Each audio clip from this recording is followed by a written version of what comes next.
In this video, we will see the Endpoints pane on EMS and look into the endpoint information that can be seen on this page. To view the Endpoints pane on EMS, go to Endpoints and select All Endpoints or a domain or workgroup. Here we can see all the endpoints. These buttons on the top show information like the endpoints that do not have FortiClient installed, list of disconnected endpoints, endpoints with an out-of-sync profile, number of endpoints that are security risks,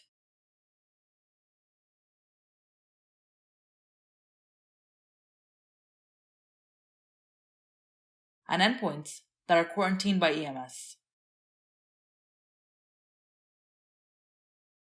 Here you can enter a value and press enter to search for the value in the list of endpoints.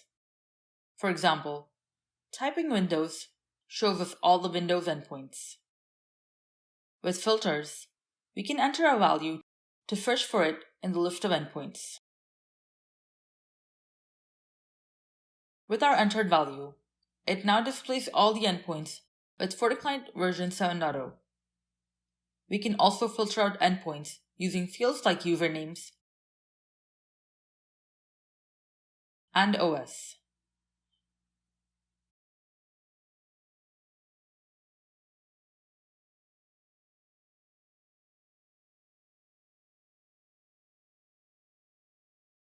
If we click on an endpoint, we can see its details in the content pane.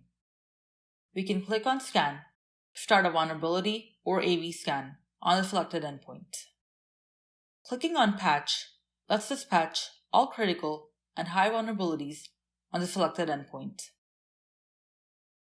Clicking on Action gives us a list of actions that we can perform on this endpoint, like request for FortiClient logs, deregister, quarantine, etc. The Username tab in the content pane displays the name of the user logged into the selected endpoint.